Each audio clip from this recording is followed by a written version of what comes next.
Al-Iman TV, sarana penyubur keimanan. Assalamualaikum warahmatullahi wabarakatuh. Innal hamdalillah nahmaduhu wa nasta'inuhu wa nastaghfiruh. Wa na'udzu billahi min shururi anfusina wa min sayyiati a'malina. May yahdihillahu fala mudilla lahu wa may yudlil fala hadiya lahu. Wa asyhadu an la ilaha illallah wahdahu la syarika lahu. Wa asyhadu anna Muhammadan abduhu wa rasuluh.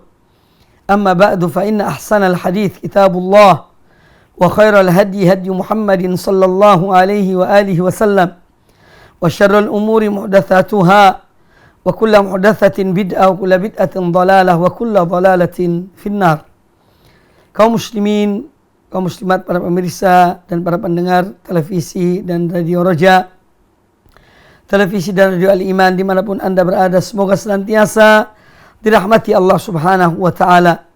Alhamdulillah, marilah kita selalu memanjatkan puja dan puji syukur kita kepada Allah Azza wa Jalla atas berbagai nikmat dan karunia-Nya yang dianugerahkan kepada kita, yaitu nikmat iman dan Islam, nikmat kesehatan dan amal-amal kebaikan.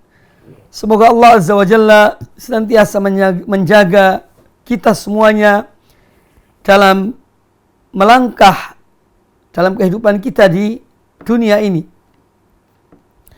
Pada kesempatan yang baik ini, insya Allah kita masih melanjutkan pembahasan bab-bab dan hadis-hadis Nabi Sallallahu Alaihi Wasallam dari kitab Riyadhus Shalihin min kalami Sayyidil Mursalin Sallallahu Alaihi Wasallam.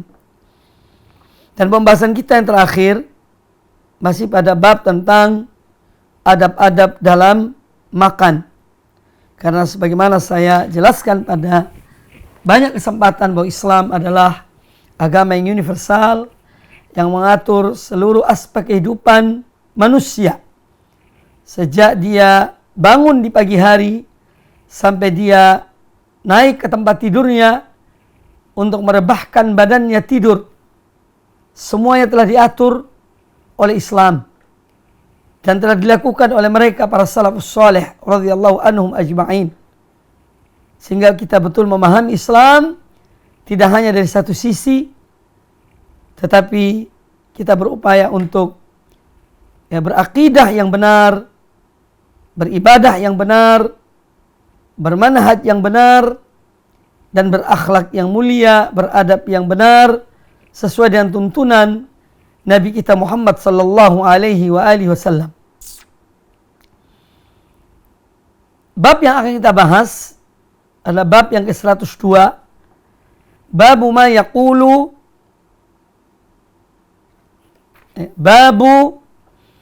yaqulu man hadara at-ta'am wa huwa sha'imun idza lam yuftir. Bab tentang orang yang dia menghadiri undangan, ya, sementara ketika itu dia sedang puasa, ya, ketika itu dia sedang berpuasa. Nah, ini menunjukkan dari bab ini, ya, bahwa seorang yang diundang dalam satu walimah, ya, atau diundang makan, dan pada hari itu dia sedang berpuasa, maka dia dianjurkan untuk menghadiri undangan itu. Meskipun dia tidak ikut makan pada acara tersebut. Namun apa yang dia lakukan, apa yang dia ucapkan untuk orang yang mengundangnya, dan dia menghadiri undangan itu, tetapi dia tidak makan, ya, apa seyogyanya yang dia lakukan atau yang diucapkan kepada orang yang mengundang. Nah, ini menunjukkan satu pedoman, petunjuk Nabi Sallallahu Alaihi Wasallam tentang masalah ini.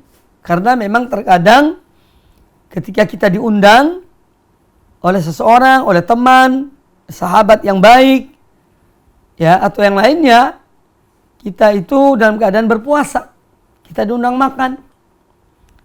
Nah, ini apa yang harus kita lakukan? Qala al-Imam An-Nawawi rahimahullah, Wa an Abi Hurairah radhiyallahu anhu qala. Dan dari Abu Hurairah radhiyallahu anhu beliau berkata, qala Rasulullah sallallahu alaihi wasallam. Rasulullah sallallahu alaihi wasallam bersabda, "Idza du'iya ahadukum falyujib." Apabila salah seorang di antara kalian diundang, ya, dipanggil, maka hendaknya dia mendatangi undangan itu. Fa in kana sha'iman falyusalli. Seandainya dia dalam keadaan berpuasa, maka hendaklah dia mendoakan orang yang mengundang. Wa in kana muftiran falyat'am. Tetapi kalau dia memang tidak berpuasa, maka silahkan dia makan ya dari makanan atau pada undangan tersebut. Hadis ini hadis sahih riwayat Imam Muslim di dalam kitab sahih beliau. Nah, hadis ini menjelaskan kepada kita tentang hukum menghadiri suatu undangan makan yang di sana tidak ada maksiatnya, tidak ada kemungkarannya, tidak ada perbuatan-perbuatan bid'ah yang tidak dicontohkan oleh Nabi sallallahu alaihi wasallam. Maka hukum mendatanginya adalah wajib. Ya. Kecuali orang itu berhalangan. Dia mungkin sakit atau dia ada satu urusan yang tidak bisa dia tinggalkan. Ya. Ini boleh untuk tidak menghadirinya.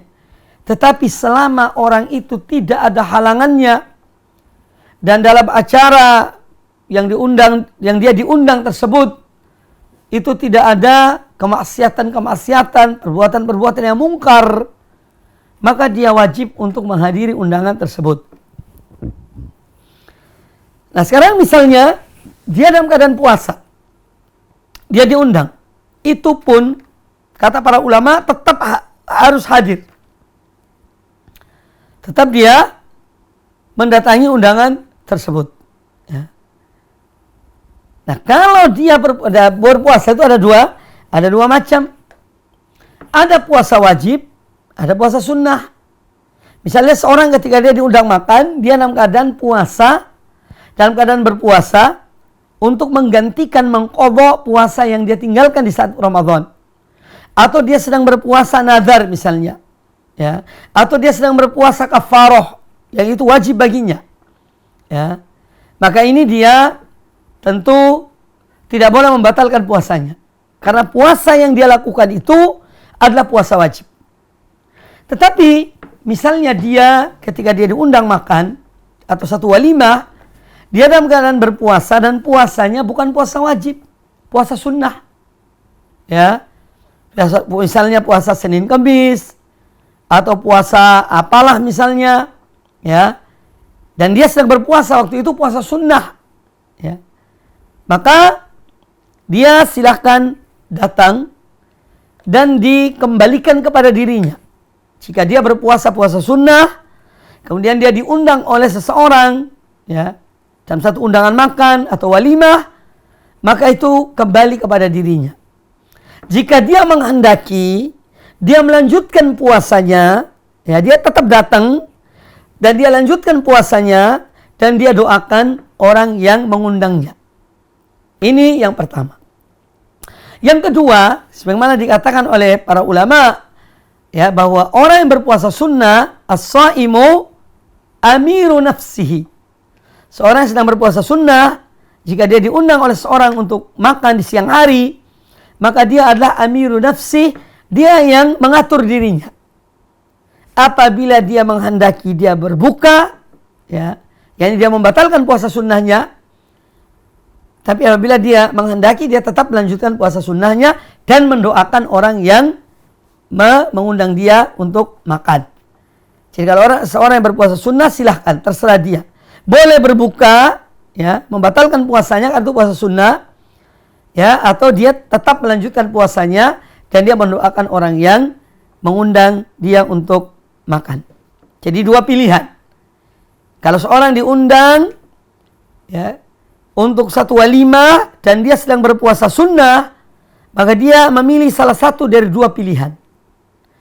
dia lanjutkan puasanya atau dia membatalkan puasanya. Ya, dia melanjutkan puasanya atau dia membatalkan puasanya. Kemudian yang berikutnya bahwa orang yang dia diundang makan dan di saat makan dia tidak makan, maka dia dianjurkan untuk mendoakan orang itu, orang yang mengundang. Ya, dia dianjurkan untuk mendoakan orang yang mengundangnya. Ya, semoga Allah memberkahi, semoga Allah merahmati orang yang mengundang itu, ya, keluarganya, harta bendanya, kehidupannya, semoga diberkahi oleh Allah Subhanahu wa taala. Intinya dengan doa-doa yang baik, doa-doa yang penuh dengan keberkatan dan kebaikan bagi tuan rumah atau orang yang mengundang tersebut. Kemudian yang juga patut kita pahami dalam masalah ini bahwa puasa itu tidak menghalangi seseorang untuk menghadiri undangan makan. Meskipun dia sedang berpuasa, dia diundang. Maka puasanya itu bukan penghalang untuk dia datang ke undangan tersebut.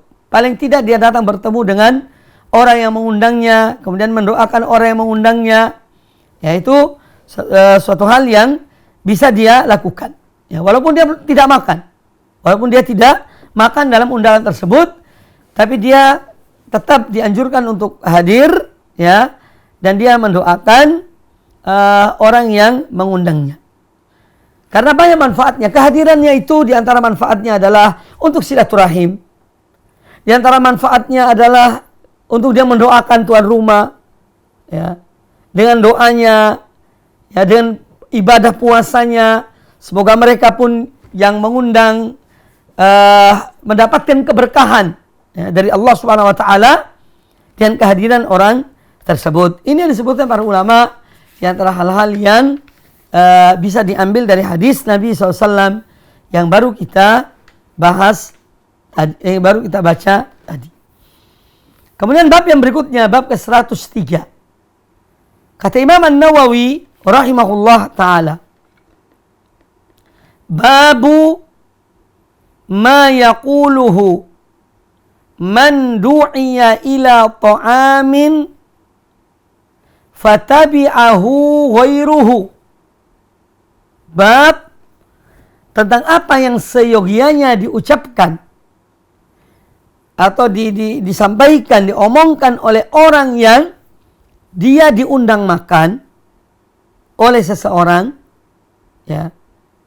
Lalu ada orang lain yang tidak diundang menyertainya, mengikuti dia.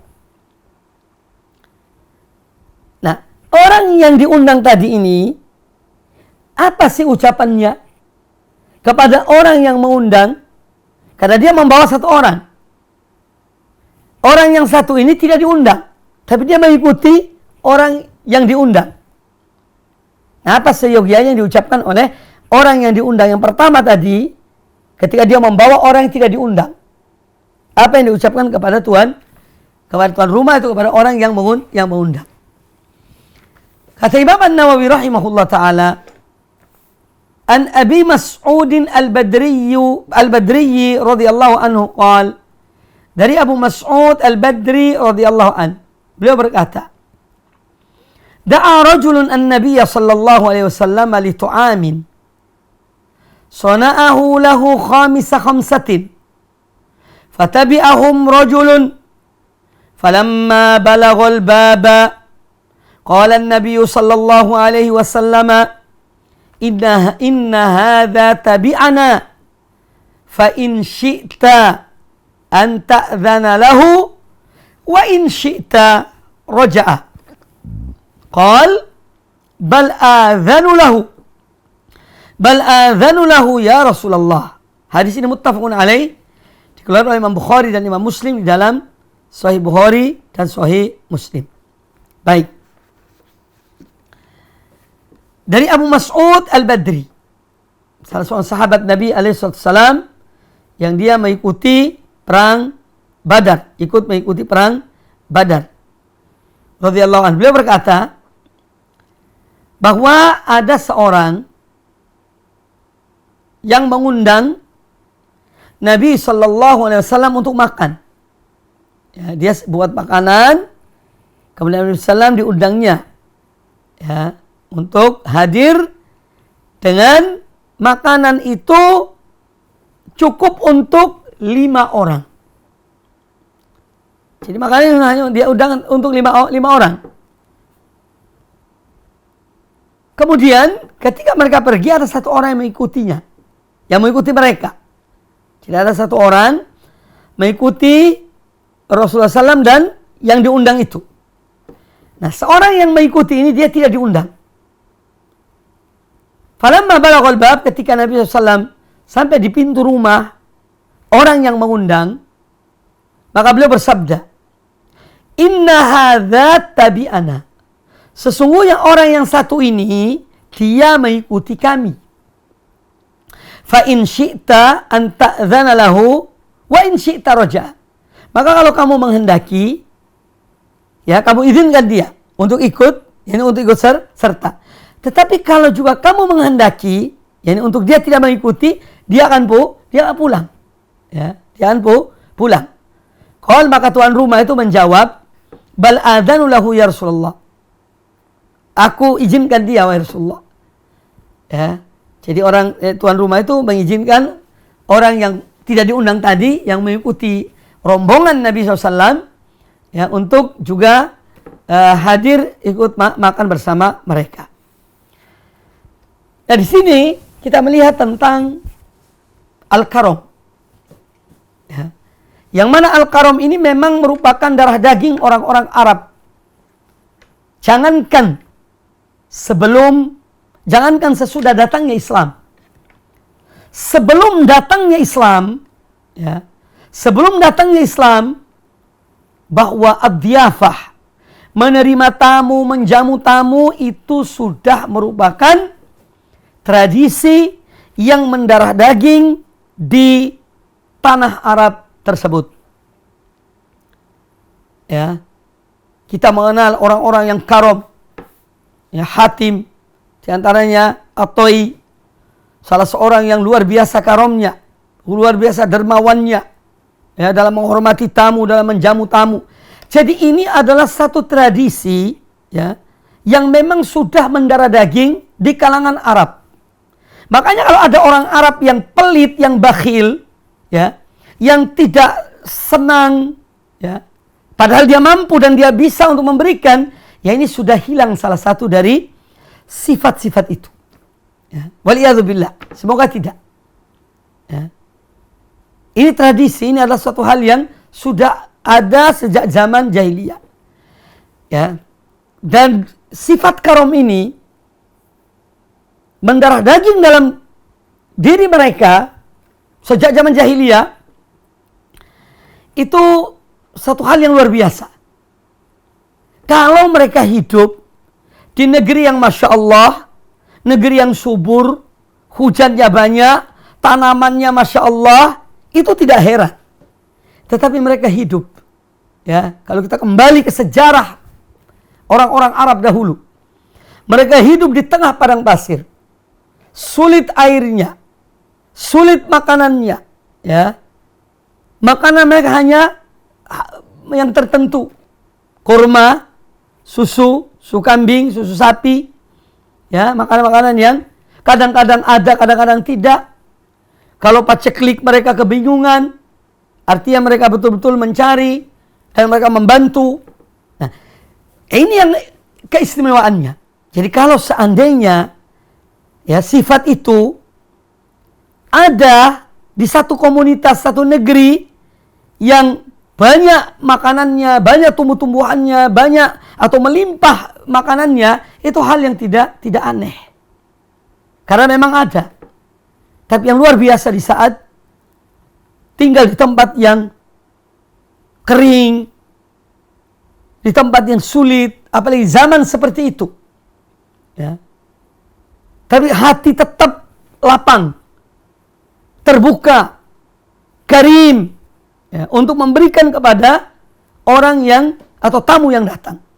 Ini satu sifat yang kemudian sifat karom ini, sifat dermawan ini kemudian ditetapkan oleh Islam.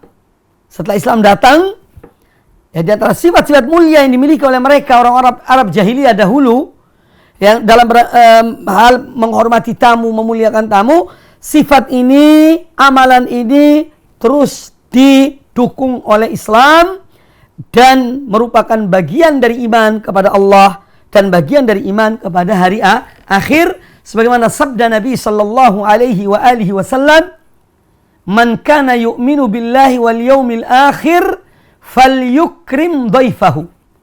Barang siapa yang beriman kepada Allah dan hari akhir, maka hendaklah dia memuliakan tamunya. Ya. Ini yang yang dilanjutkan oleh Islam, ya, dan mendukung sifat ini dan menjadikan bagian dari iman kepada Allah dan bagian dari iman kepada hari akhir. Nah, jadi ad-diyafa, menghormati tamu, memuliakan tamu, mengundang tamu, itu satu perbuatan yang mulia. Satu perbuatan yang baik. Ya.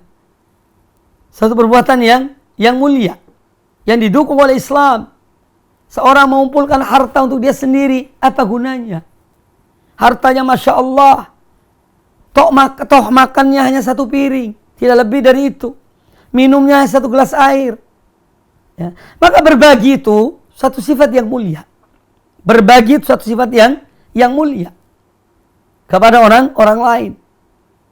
Karena di antara sifat seorang mukmin, dia menginginkan kebaikan untuk saudaranya, sebagaimana dia menginginkan kebaikan itu untuk dirinya. La yu'minu ahadukum hatta yuhibba li akhihi ma yuhibbu li nafsihi.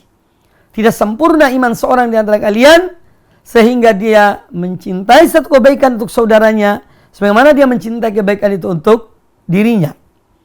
Jadi diyafa, menghormati tamu, memuliakan tamu, mengundang tamu, ya, ini satu hal yang merupakan karam, merupakan satu hal yang juga disyariatkan oleh Islam, ya, apalagi bagi mereka yang memang tidak mampu. Artinya orang yang mampu mengundang yang tidak mampu. Di saat memang kurangnya makanan, di saat kelaparan, ya, justru amal ini semakin mulia. Ya, semakin mulia. Kalau seorang makanan berlebihan dia memberikan, itu tidak aneh. Ya, bukan hal yang luar biasa. Bukan hal yang istimewa. Ya, tetapi di saat dia butuh dan banyak manusia butuh, tapi justru di saat itu dia memberi, dia berbagi, ya, ini suatu hal yang luar biasa. Ya, dan ini membuktikan keimanannya kepada Allah Azza wa Jalla. Ya, keimanannya kepada Allah Subhanahu wa taala. Kemudian ketika kita membuat makanan yang kita akan mengundang atau memberikan pada orang lain, itu ada dua pilihan. Seorang misalnya masak makanan. Yang pertama, yang bisa dia lakukan yang pertama, dia mengirim atau membagi-bagikan makanan ini kepada yang dia inginkan membagikan mereka. Atau yang kedua, dia memasak makanan, ya, kemudian dia mengundang orang-orang itu datang ke rumahnya. Jadi ini dua-dua, ya, yang boleh-boleh saja. Ya. Entah seorang itu memasak makanan, kemudian dia membagi-bagikan, mengirim, ya, kepada orang-orang yang akan dibagikannya, atau yang kedua dia mengundang mereka datang ke rumahnya untuk makan bersamanya. Jadi salah satu dari dua hal ini terpuji, ya, dan ini juga termasuk yang disyariatkan oleh Allah Subhanahu wa taala. Dan kalau memberikan makanan itu, ya, dan ikhlas karena Allah Azza wa Jalla, dia ingin memberikan mereka supaya mereka juga merasakan apa yang dia makan, agar mereka menikmati apa yang dia nikmati. Satu hal yang mulia, ya. Tidak ada yang lebih mulia dari itu. Dalam arti, dalam perangai, ya, dalam akhlak, dalam muamalah, dalam berbagi kepada manusia. Kemudian juga bahwa orang yang dia misalnya mengundang seseorang untuk makan, ya, maka orang yang diundang itu, ya, boleh memilih seorang yang lainnya untuk bersamanya, tetapi dengan seizin orang yang mengundang. Karena bisa jadi orang yang mengundang itu dia menyiapkan makanan yang terbatas. Dia menyiapkan makan makanan terbatas. Kalau banyak tidak ada masalah. Tapi kalau misalnya hanya sedikit, hanya terbatas, nah kalau kita membawa orang lain ya tanpa izin, ini pun nanti akan ya menyulitkan ya orang yang mengundang kita. Menyulitkan orang yang mengundang kita. Maka dari itu, kalau misalnya seorang diundang makan ya, kemudian dia ingin membawa temannya 1 atau 2 orang, hendaknya dia memberitahukan kepada orang yang mengundangnya. Apa boleh saya bawa fulan? Kebetulan fulan ada di sini. Kebetulan fulan itu nanti akan datang ke rumah saya. Boleh tidak saya ajak dia? Kalau dia bilang boleh, silahkan, maka kita bawa. Tetapi kalau dia mengatakan maaf, ya makanan terbatas, ya kita jangan membawanya. Ya, karena kasihan ya yang membuat makanan tersebut. Ya, dan juga bisa sampai kepada hal yang mungkin mempermalukan dia ya, yang mengundang itu. Oleh karena itu, di antara adab yang mulia, ketika seorang akan membawa orang lain, tatkala dia diundang seseorang, hendaknya dia memberitahukan, minta izin kepada orang yang mengundangnya.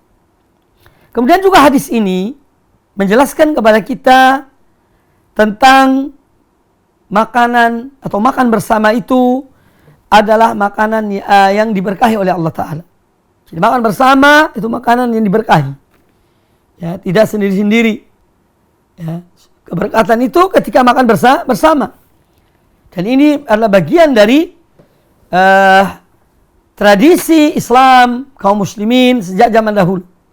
Mereka makan bersama. Kecuali kalau ada hal-hal yang mungkin berkaitan dengan penyakit dan lain sebagainya, itu lebih amannya. Ya, tapi bukan berarti mengingkari sunnah itu, tidak. Itu lebih amannya makan ya di piring-piring dibagi-bagi. Ya, kalau ada suatu hal yang mewabah misalnya atau dikhawatirkan penyakit yang terjangkit, maka itu boleh. Tapi pada umumnya, secara umum, bahwa makan bersama itu adalah keberkatan dan mendatangkan berkah dari Allah Subhanahu wa Ta'ala. Kemudian juga hadis ini menjelaskan kepada kita bahwa seyogyanya bagi orang yang diundang, ya, selama dia tidak ada halangan, itu hendaknya dia datang. Ya, bahkan setelah disebutkan pada hadis yang sebelumnya, wajibnya seorang untuk mendatangi, menghadiri undangan tersebut. Selama undangan itu tidak ada mengandung maksiat padanya, tidak mengandung perbuatan-perbuatan bid'ah yang tidak dicontohkan oleh Nabi SAW, maka itu maka itu harus didatangi. Ya, tapi kalau ada maksiatnya, ada kemungkaran-kemungkarannya, maka seorang tidak menghadirinya, itu tidak mengapa. Wallahu ta'ala a'lam.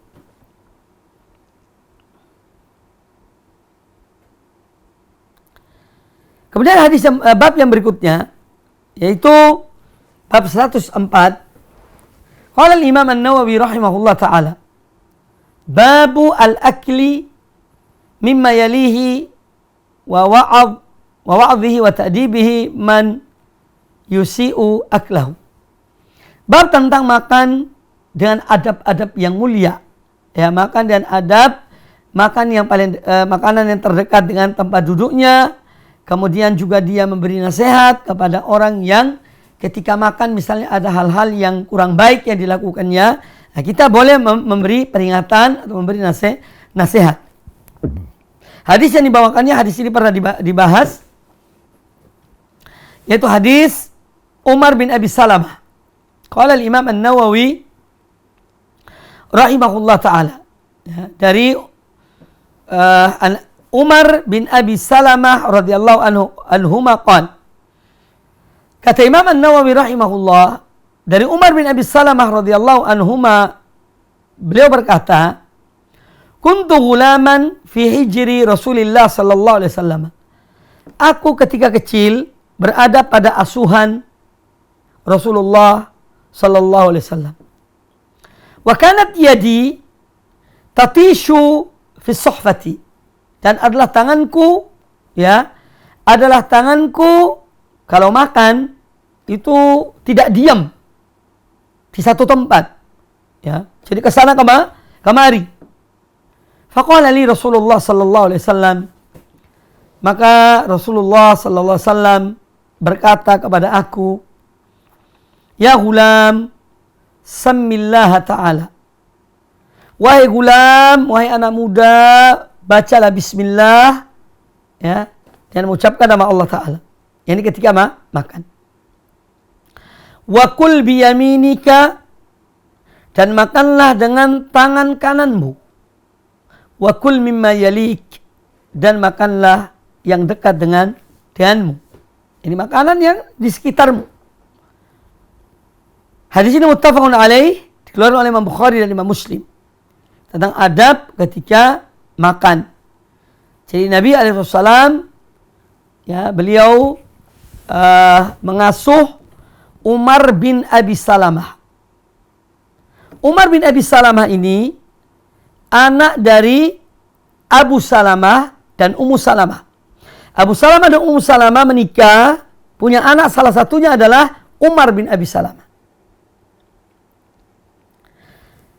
Kemudian Abu Salamah meninggal. Dan Abu Salamah ini adalah saudara susuan Nabi SAW. Saudara susu dengan Nabi SAW. Ketika Abu Salamah meninggal, setelah masa iddahnya selesai, setelah masa iddah Ummu Salamah selesai, maka Ummu Salamah dinikahi oleh Nabi SAW. Ya, jadi Ummu Salamah adalah Ummul Mukminin radhiyallahu anha.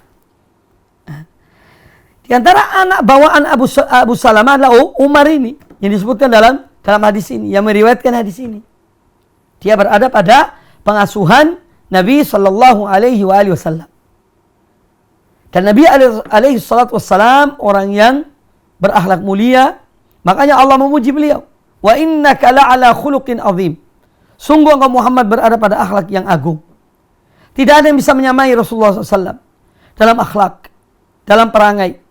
Dan itu sudah disiapkan oleh Allah Azza wa Jalla pada diri Nabi SAW sebelum Allah mewahyukan kepada beliau wahyu Allah Subhanahu wa taala, sebelum diangkat menjadi rasul. Ya. Yang pertama kali Allah menjaga, memelihara, membina Nabi alaihi salatu wassalam adalah akhlaknya. Baru kemudian turun wahyu kepada beliau untuk mengajak manusia kepada tauhid. Ya. Untuk mengajak manusia kepada tauhid. Ya. Sehingga dan akhlak yang mulia ini beliau mampu untuk menghadapi tantangan-tantangan yang bakal beliau hadapi di saat beliau berdakwah kepada Allah Subhanahu wa taala. Beliau sudah mempunyai perangai yang mulia, kesabaran, ya, keteguhan hati, ya, kejujuran, amanah, tawadhu. Ya.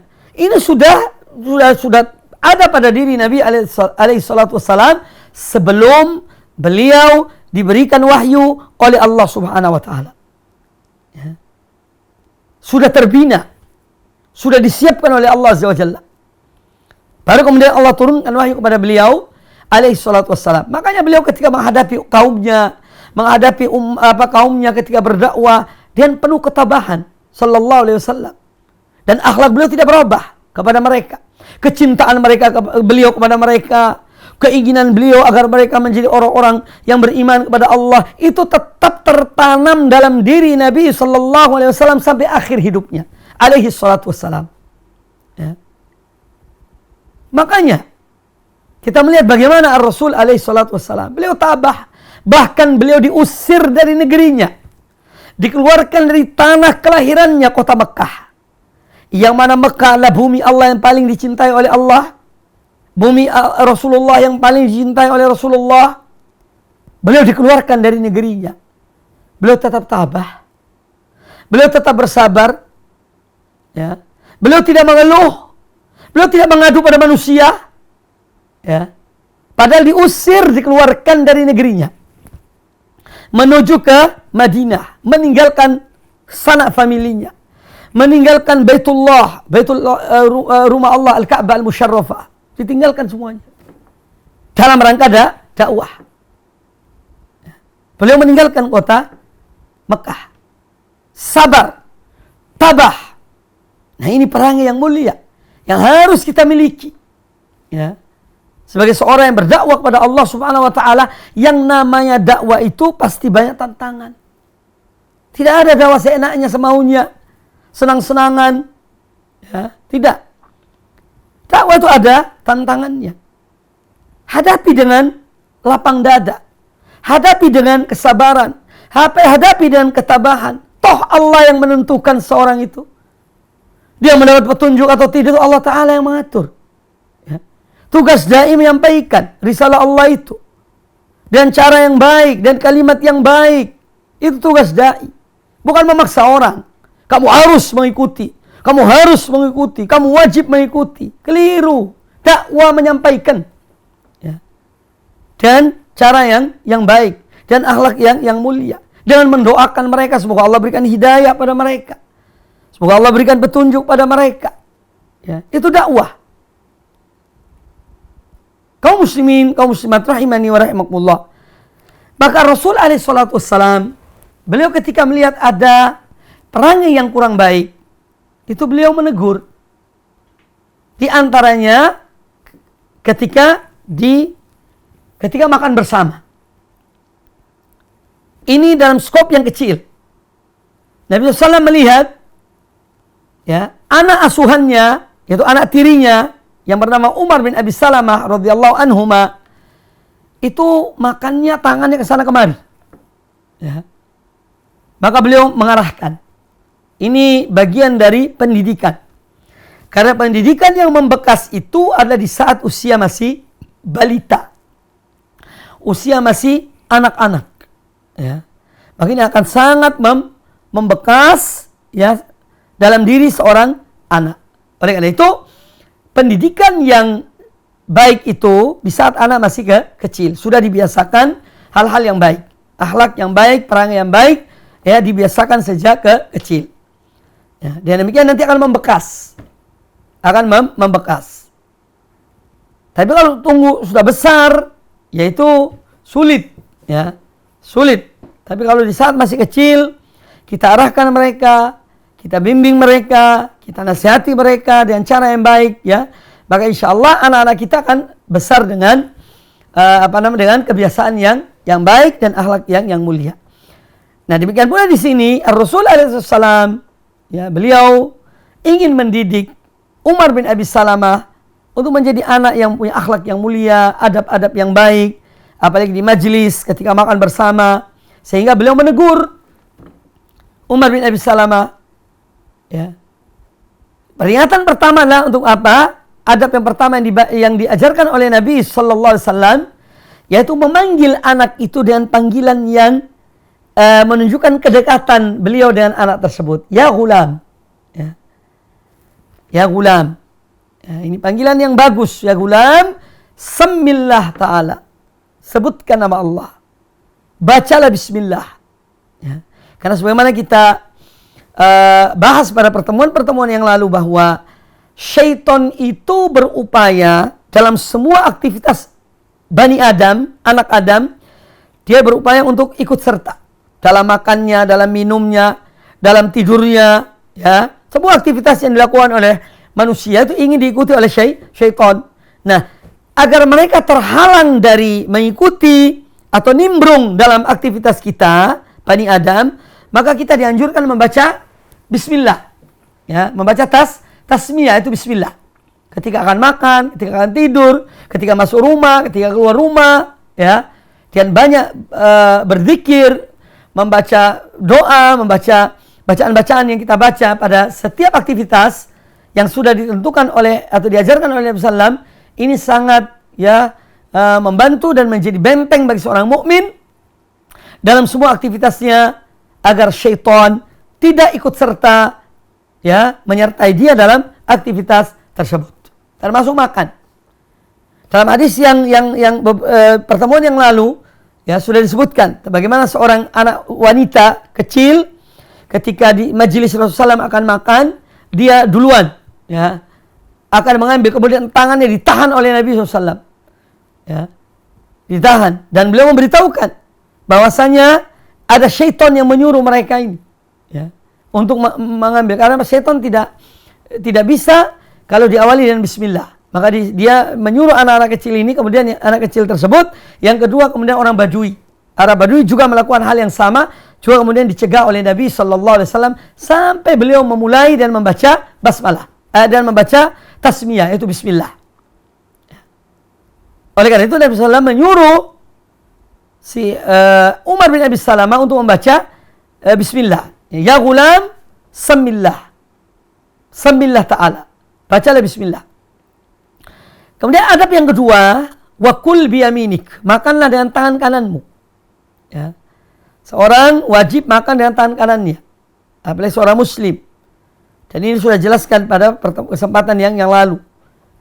Ya, mana kita masih banyak melihat sebagian kaum muslimin makan minumnya dengan tangan kiri. Ya, padahal adab yang benar makan dan minum bagi seorang muslim muslimah adalah makan dengan tangan, menggunakan tangan kanannya. Kemudian wakul mimma yali, dan makanlah yang dari dekat denganmu. Ya. Makan apa yang terjangkau oleh tangan ini untuk mengambilnya. Ya. Sehingga tidak mengganggu orang yang lainnya. Nah, ini diantara adab-adab yang diajarkan oleh Rasulullah SAW ya, kepada kita semuanya, diantara adab-adab ketika makan.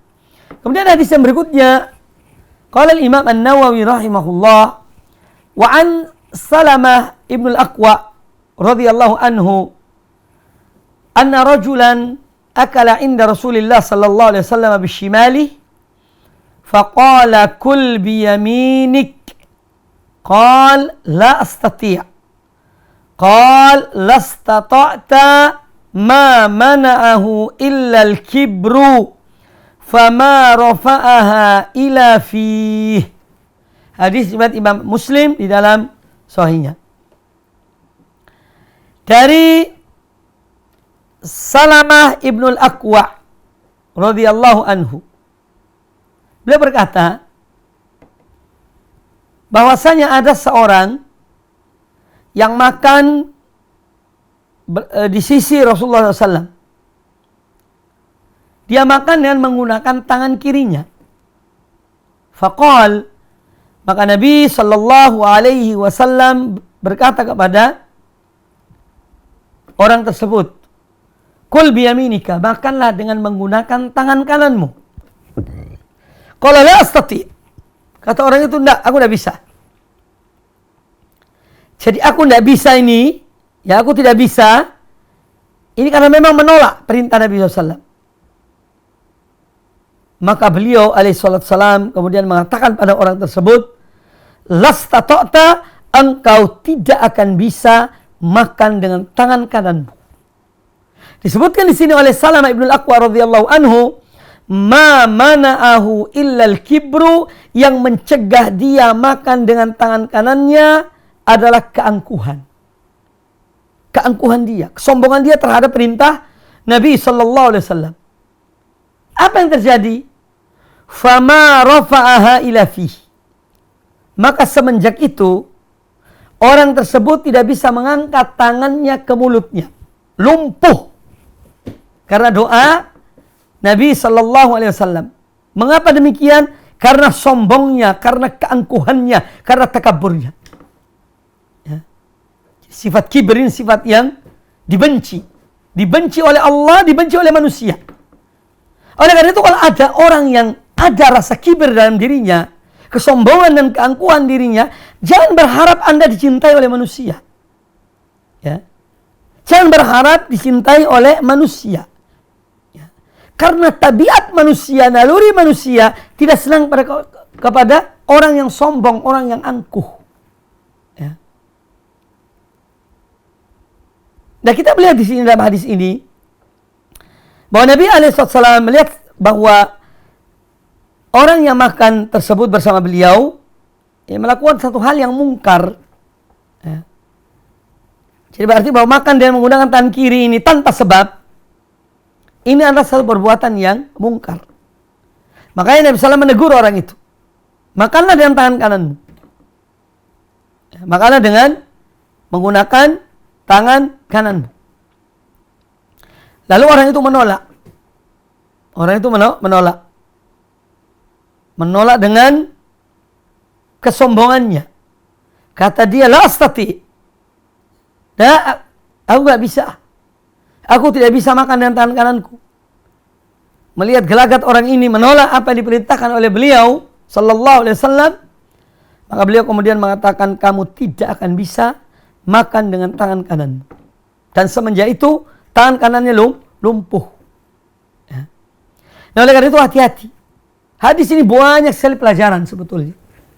Hadis singkat, kelihatan sederhana, tetapi hadis ini mengandung makna yang luar biasa. Ya. Pertama adalah bahwa ketika kita hadir di satu majelis, kita makan, kita makan bersama di majelis tersebut. Dan tetap menjaga adab-adab makan di dalam majelis tersebut.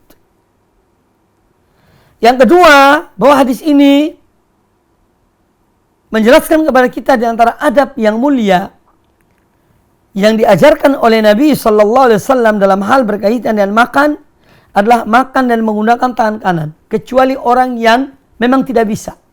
Misalnya karena stroke, ya. Karena stroke tangan kanannya itu tidak bisa diangkat, yaitu oke lah. Karena memang tidak bisa, maka dia menggunakan tangan kirinya, karena tidak mampu. Kemudian yang kedua, yang berikutnya yang diambil dari hadis ini bahwa sifat kibir itu adalah sifat yang tercela, sifat yang diingkari oleh setiap orang yang berakal sehat. Dia mengingkari kibir itu. Dan telah saya jelaskan apa yang manusia itu menyombongkan dirinya. Ingat ketika dia dilahirkan oleh ibunya, apa sih yang dibawa ketika keluar dari perut ibunya? Apakah dia sudah membawa kekayaan? Apakah dia telah kuat? Ya. Sehingga dia sombong? Tidak. Manusia tidak punya apa-apa waktu lahir itu. Tidak punya harta, tidak punya ilmu, tidak punya pengaruh, tidak punya apa-apa. Ya.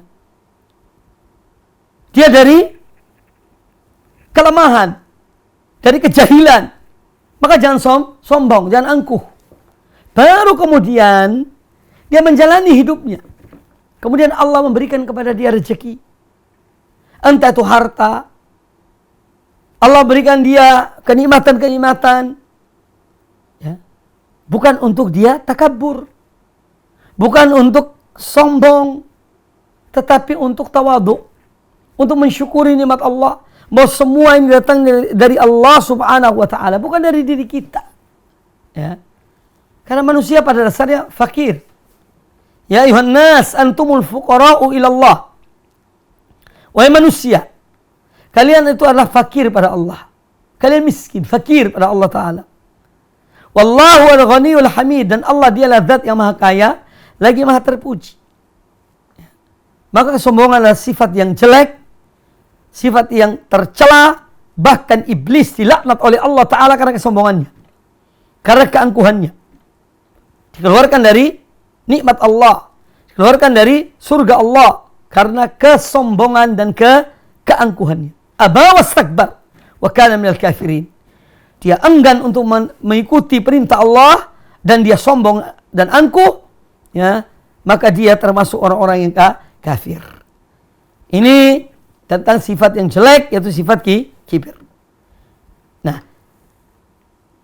ini kibir kepada kebenaran. Dan memang kibir itu pada hakikatnya pada kebenaran.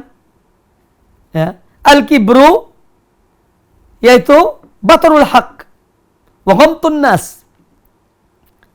Yang namanya kibir itu adalah batarul haq, menolak kebenaran. Setelah datang kebenaran kepadanya tetap membangkang, tetap menolak, padahal hatinya mengakui kebenaran itu. Ya. Kemudian meremehkan orang lain, merendahkan orang lain. Maka kepada mereka yang tidak mau menerima kebenaran, ya, kepada al-haq, hati-hati. Ya. Quran ada pada mereka, al-hadis ada pada mereka. Dalil-dalil tentang akidah, tentang Allah Azza wa Jalla, akidah tentang Rasulullah SAW, tentang sifat-sifat Allah, dan seterusnya. Termaktub dalam Al-Quranul Karim.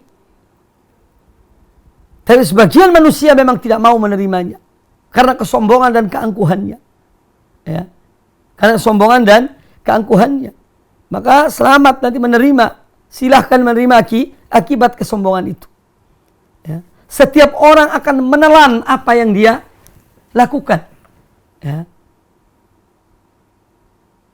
Jadi kibir itu adalah batarul haq, menolak kebenaran setelah datang kebenaran padanya.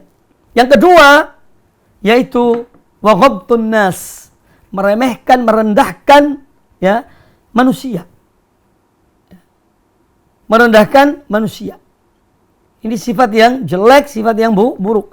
Nah, orang ini dia berada di hadapan Nabi sallallahu alaihi wasallam. Dia disuruh oleh Nabi sallam untuk makan dengan tangan kanannya.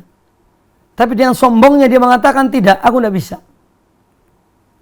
Ya, maka dia terkena doa Nabi sallallahu alaihi wasallam bahwa tangannya semenjak itu tangan kanannya tidak bisa diangkat yang ke mulutnya.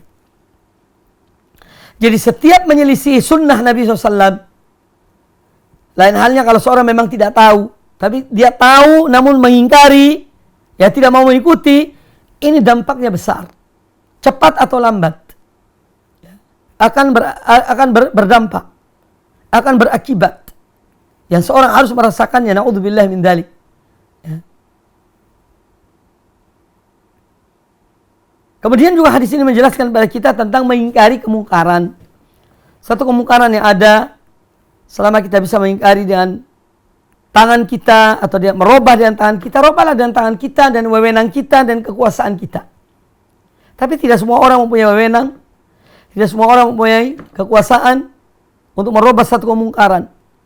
Maka hendaknya dia dengan menasihati, dengan ucapan lisannya, dia mengingatkan orang yang melakukan kemungkaran tersebut. Kalaupun dia tidak mampu, karena omongannya tidak bakal didengar, ucapannya tidak bakal diikuti, nasihatnya tidak bakal digubris, maka cukuplah dia mengingkari dengan hatinya tentang kemungkaran tersebut. Ya. Jadi kemungkaran-kemungkaran yang ada memang harus diingkari. Hanya saja manusia bertingkat-tingkat dalam mengingkari kemungkaran. Ada orang yang punya hak, punya wewenang untuk mengingkari, silahkan dia lakukan. Dan wewenangnya dan kekuasaannya. Ya. Ada orang yang dia bisa nasihati dengan, atau mengingkari kemungkaran dengan lisannya. Dia tidak bisa karena dia tidak punya wewenang. Maka ingkarilah kemungkaran itu dengan lisannya, dan nasihati dan peringati.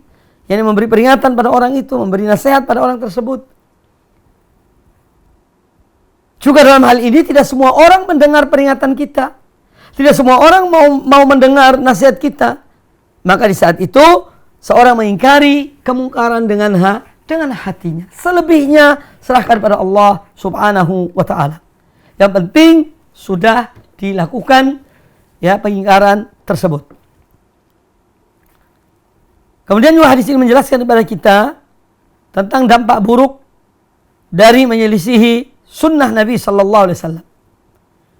Tentu di sini ya dipahami dari apa yang disebutkan tadi, bahwa mengikuti Nabi SAW, ya, sunnahnya, ajarannya, tuntunannya, ini adalah sebagai penjaga bagi seseorang, pemelihara bagi seseorang, yang melindungi orang itu dari berbagai macam fitnah, dari berbagai macam penyimpangan, ketika dia berpegang teguh kepada sunnah Nabi sallallahu alaihi wa alihi wasallam.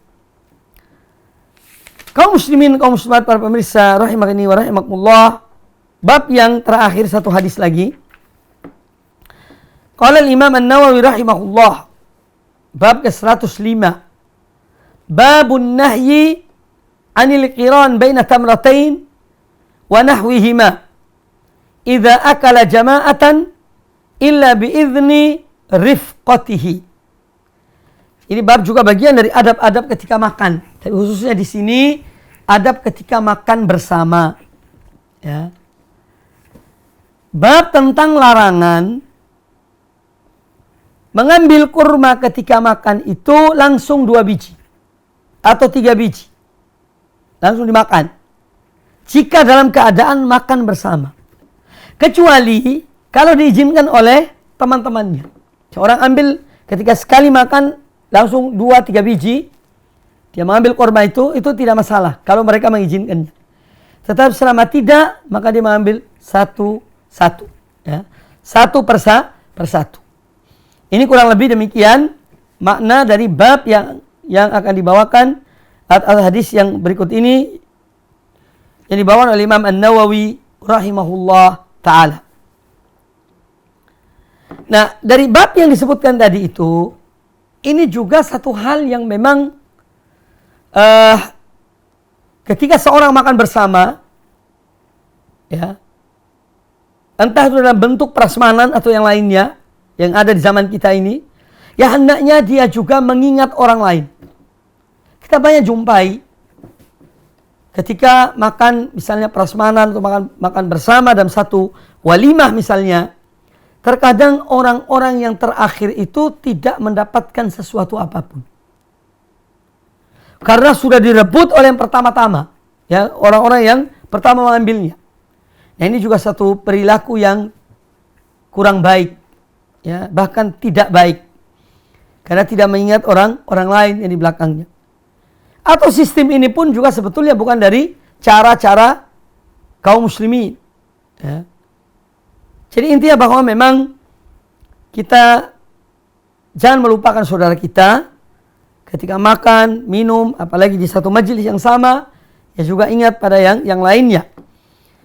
An Jabalah bin Suhaim qal asabana amu sanatin, dari Jabalah bin Suhaim, kata beliau, pernah pada suatu ketika terjadi tahun paceklik, tahun kekeringan, tidak turun hujan, menimpa kami, kata beliau. Ma ibn Zubair, ketika itu beliau bersama Abdullah ibn Zubair. Faruzikna tamron, maka kami ini, ya, diberikan rezeki oleh Allah Ta'ala berupa kurma. Ini di musim paceklik. Wa kana Abdullah ibn Umar radhiyallahu anhu ma yamurru bina. Nah, ketika itu, ketika kami mendapatkan rezeki berupa kurma, ya, ketika sedang makan, itu Abdullah bin Umar radhiyallahu anhuma melewati mereka. Yamurru bina wa nahnu na'kul. Beliau melewati kami dan ketika itu kami sedang makan kurma tersebut. Fayaqul, maka beliau, yakni Abdullah bin Umar radhiyallahu anhuma berkata, la tuqarinu, ya, fa inna an-nabiy sallallahu alaihi wasallam naha 'anil iqran. Jadi jangan kalian ketika makan, ya, ketika satu kali makan mengambil lebih dari satu biji. Karena Nabi sallallahu melarang hal tersebut. Tsumma yaqul, kemudian kata beliau, Abdullah bin Umar radhiyallahu anhuma, illa an yasta'dhina ar-rajulu akhah,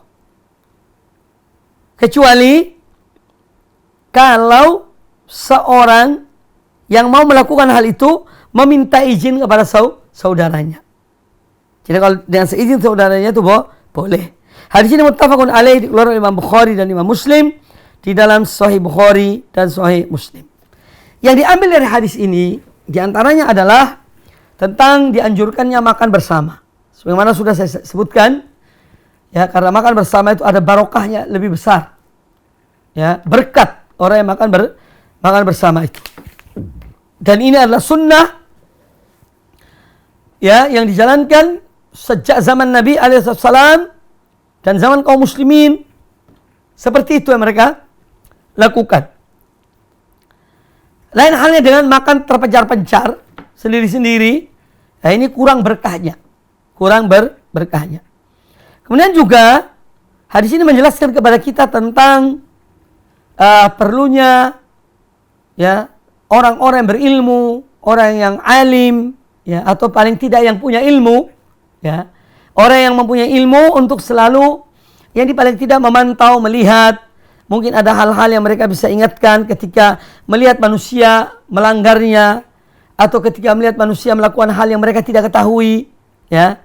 Maka orang yang punya ilmu supaya menegur, ya, supaya mengingatkan. Sebagaimana Abdullah bin Umar radhiyallahu anhuma, beliau ketika melihat orang-orang itu makan, ya beliau kemudian mengingatkan mereka supaya tidak melakukan apa yang dilarang oleh Nabi sallallahu alaihi wasallam.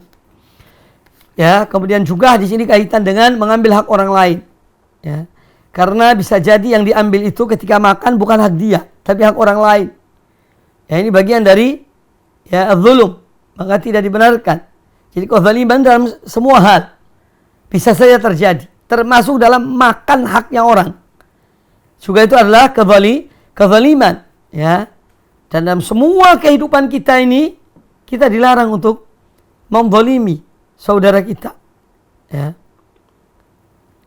Kemudian berikutnya bahwa hadis ini menjelaskan kepada kita tentang tidak dibolehkannya ya yang dimakan seperti makan kurma, mengambil ya 2 atau 3 sekaligus ya, selama masih ada orang-orang yang lainnya di situ dan mereka juga butuh makanan itu ya, kecuali kalau dengan seizin mereka. Ketika seorang makan dengan mengambil lebih dari satu untuk masukkan ke dalam mulutnya. Nah, ini di antara kajian kita pada kesempatan yang baik ini, semoga bermanfaat bagi kita semuanya. Dan itulah adab-adab Islam yang mulia, dan alangkah indahnya Islam, alangkah mulianya Islam. Ya, oleh karena itu hendaknya kita senantiasa berpegang teguh kepada Islam, akidahnya, syariatnya, ya, amalnya, ibadahnya, akhlaknya, adabnya, karena semua sudah diajarkan oleh Nabi sallallahu alaihi wasallam. Kita tinggal mengikutinya dan istiqomah di atasnya. Semoga bermanfaat. Kurang lebihnya saya mohon maaf. Aqulu qouli hadza wa astaghfirullah li wa lakum. Wallahu taala a'lam. Al Iman TV, sarana penyubur keimanan.